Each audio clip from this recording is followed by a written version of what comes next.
ইসলামকে বিজয় করার জন্য সেই দিন প্রতিষ্ঠার আন্দোলন যদি আমরা করি, আজ যদি সমস্ত মুসলমান ঐক্যবদ্ধ হয়ে আল্লাহ রাব্বুল আলামিন বলেন ওয়াতাসিমু বিহাবলিল্লাহি জামিআন ওয়া লা তাফাররাকু, তোমরা আল্লাহর রশ্মিকে আঁকড়ে ধরো এবং মুসলমান শোনো, তোমরা পরস্পর বিচ্ছিন্ন হয়ে না।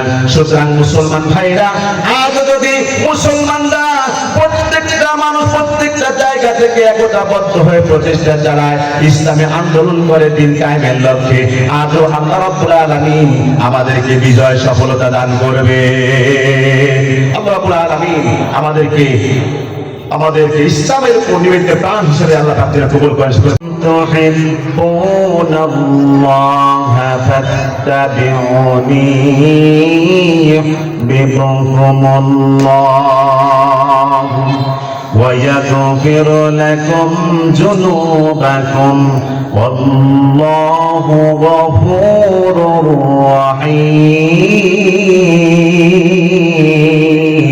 رحيم. صدق الله العظيم وصدق رسوله النبي الكريم ونحن على ذلك من الشاهدين والشاكرين والحمد لله رب العالمين. الحمد لله. মুআজ্জাজ মুকাররম আল্লাহ পাকের দরবারে লাখ কোটি শুকরিয়া যে মহান আল্লাহ রাব্বুল আলামিন আজকে একটি জান্নাতের বাগানে বসার জন্য তৌফিক দান করলেন। আমি গুনাহগারের মুখ থেকে কিছু কথা শোনার জন্য তৌফিক দিলেন। এজন্য সেই মুনিবের দরবারে শুকরিয়া আদায় করে বলেছি আলহামদুলিল্লাহ। অতঃপর লাখ কোটি দরুদ বিশ্ব মানবতার মুক্তির সনদ সাইয়্যিদুল মুরসালিন রাহমাতাল লিল আলামিন, যেই নবীজি দীর্ঘ 30 বছর গ্রামহীন আন্দোলন করে তাইফের রক্তজড়ি উহুদের ময়দানে জান মুবারক শহীদ করে দিয়ে শুয়ে আছেন সোনার মদিনায়, সেই মহান নবীজির প্রতি আমরা সকলেই পড়েছি সাল্লাল্লাহু আলাইহি ওয়াসাল্লাম। সম্মানিত উপস্থিতি, সময় সংক্ষিপ্ত, এজন্য আমি যে আয়াতে কারিমা তেলাওয়াত করেছি সূরাতুল আল ইমরান 31 নম্বর আয়াত, যে আয়াত কারিমা তেলাওয়াত করেছি, এই আয়াত তেলাওয়াতকৃত আয়াত থেকে আমি গুনাহগার আল্লাহর নগণ্য একজন গোলাম কিছু কথা বলার জন্য চেষ্টা করব ইনশাআল্লাহ। সম্মানিত ভাইরা আমার, এই মাহফিলে এসে খুশি না বেজার? এই মাহফিল হচ্ছে জান্নাতের বাগান। এজন্য শুকরিয়া আদায় করতে হবে সেই মহান আল্লাহ রাব্বুল আলামিনের।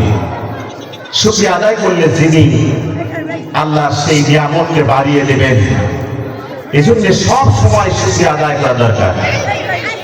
আল্লাহ রাব্বুল আলামিন বলেন, বান্দারে শোনো, তাম পৃথিবীর মানুষেরা শোনো, আমি আল্লাহ সুবহানাহু ওয়া তাআলা তোমাদেরকে দুনিয়াতে যেই রিজিক দিয়েছি, এই রিজিক পাওয়ার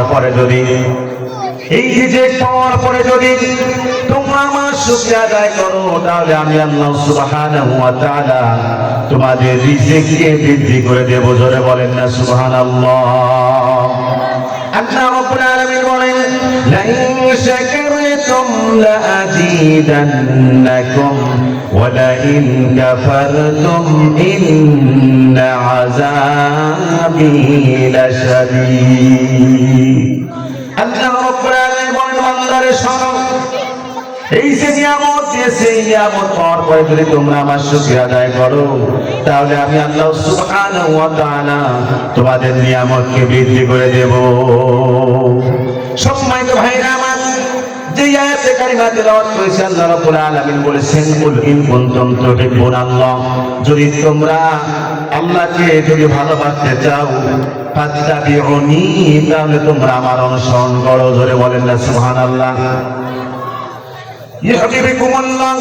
আজ যদি আমাকে ভালোবাসতে পারো, আমাকে অনুসরণ করতে পারো, অনুকরণ করতে পারো, তাহলে আমি আল্লাহ রাব্বুল আলামিন তোমাদের মতো বান্দাদেরকে ভালোবাসা শুরু করে দেব।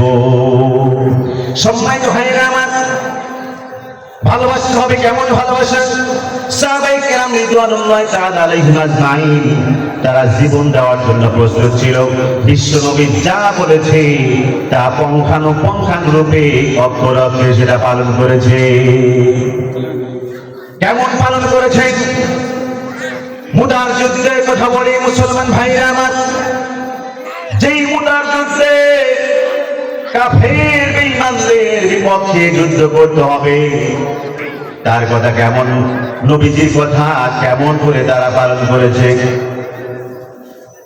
আল্লাহ নবী বললেন কাফের বেঈমানদের বিপক্ষে যুদ্ধ করতে হবে, ইসলামকে বিজয়ে পূর্ণতা দান করতে হবে। ইসলামকে বিজয় লাভ করার জন্য জীবন দিয়ে হলে শহীদ হতে হলেও, শহীদ হয়ে হলেও আমাদের প্রাণান্তকর যুদ্ধ চালিয়ে যেতে হবে, পিছপা হওয়া যাবে না। আল্লাহ দ্বীন কায়েমের জন্য নবীজি এই কথাই বুঝাতে যাচ্ছেন।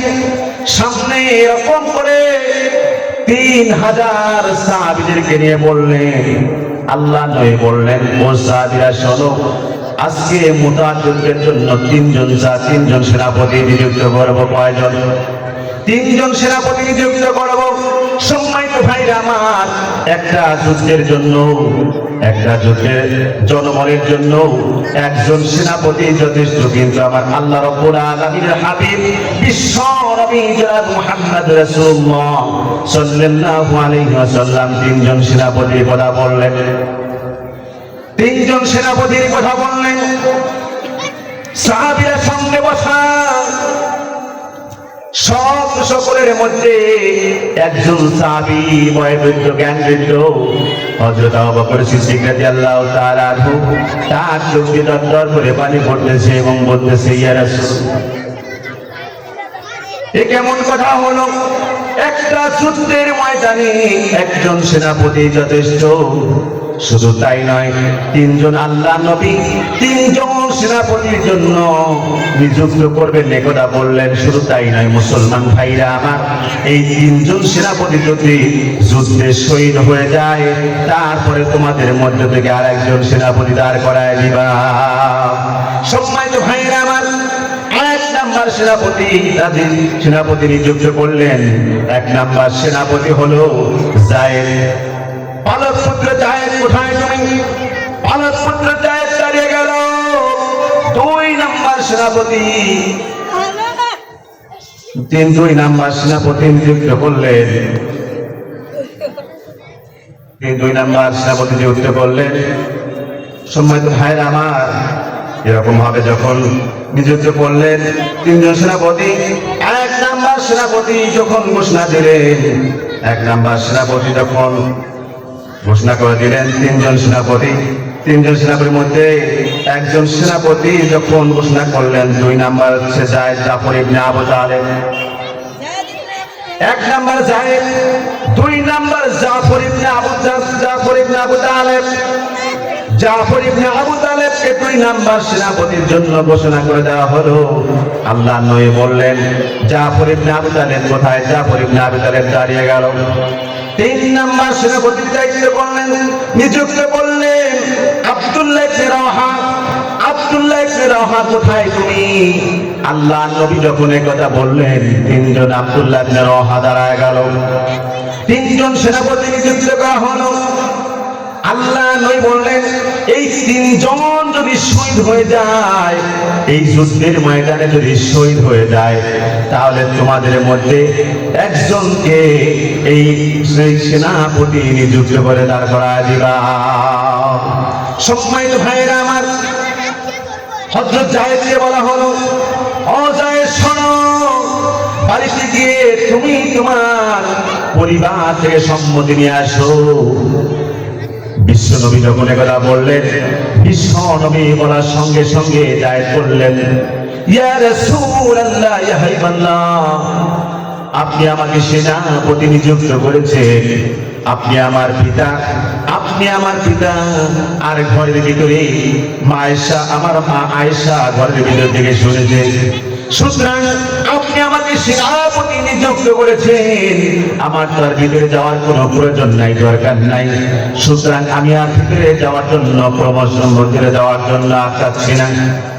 আমার ভাইরা, আমার বন্ধুগণ আমার, 2 নাম্বার, এবার যখন 2 নাম্বার সেনাপতি, যখন সেনাপতি জাফর ইবনে আবু তালেব, জাফর ইবনে আবু তালেবকে বলা হলো, জাফর ইবনে আবু তালেব শোনো, ও জাফর ইবনে আবু তালেব শোনো, বাড়িতে গিয়ে তোমার পরিবার, বিবি বাল বাচ্চা আছে, তাদের কাছ থেকে তুমি পারমিশন নিয়ে আস।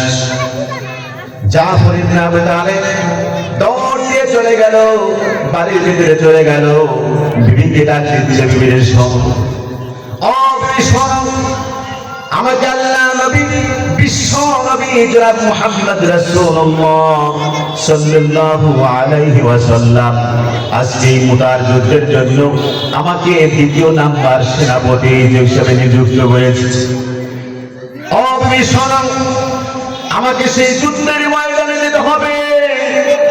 বিবি ডাকতে বলে, প্রাণের স্বামী শোনেন, আপনি ঘরের ভিতরে আসেন, আপনি ঘরের ভিতরে আসেন। স্বামী বলে, বিবি রে শোনো, ঘরের ভিতরে গেলে তোমার প্রতি মায়া মহব্বত আসতে পারে, ভালোবাসা পয়দা হতে পারে, তোমার প্রতি ইন্টিগ্রিটি তৈরি হতে পারে, মহব্বত তৈরি হতে পারে। যার কারণে যদি এই মহব্বত তৈরি হয়ে যায়, যদি আমাকে যুদ্ধে যাওয়ার জন্য বিঘ্ন করায়, তাহলে কিয়ামতের ময়দানে কঠিন মুসিবতের দিনে আমাকে জবাবদিহি করতে হবে। বিবি এবারে বলতেছেন, দোয়া করতেছেন, ও আমার প্রাণের স্বামী শোনেন, আপনি ঘরের ভিতরে প্রবেশ করেন, আমি আপনাকে প্রেম নিবেদন করব না, আমি আপনাকে প্রেম নিবেদন করব না, আমি আপনাকে প্রেম নিবেদন করব না, শুধু আপনাকে একটিবার দেখব। তারপরে দোয়া করতেছেন, আল্লাহর কাছে হাত তুলে দোয়া করতেছেন, রব্বুল আলামিন আমার স্বামীকে তুমি গাজী বানাইয়া আপনি ফিরিয়ে নিয়ে আসো। জাফর ইবনে আবু তালেব তরবারি উল্টা ঘাত করে স্ত্রীকে বললেন, ও আমার প্রিয়তমা স্ত্রী গো শোনো, আমাকে আল্লাহ রাসূল আমাকে দ্বিতীয় নাম্বার সেনাপতি দিয়েছেন। প্রথমে একজন আছে, পরেও আরেকজন আছে, সুতরাং আমার মন বলছে এই যুদ্ধের ময়দান থেকে আমি আর ফিরে আসবো না। সুতরাং প্রাণের প্রিয়তম স্ত্রীকে শোনো, এই রাজা যদি হয় কিয়ামতের ময়দানে জান্নাতের ভিতরে তোমাকে আমাকে স্বামী স্ত্রীর পরিচয় হিসাবে আমাদেরকে পরিগণিত করে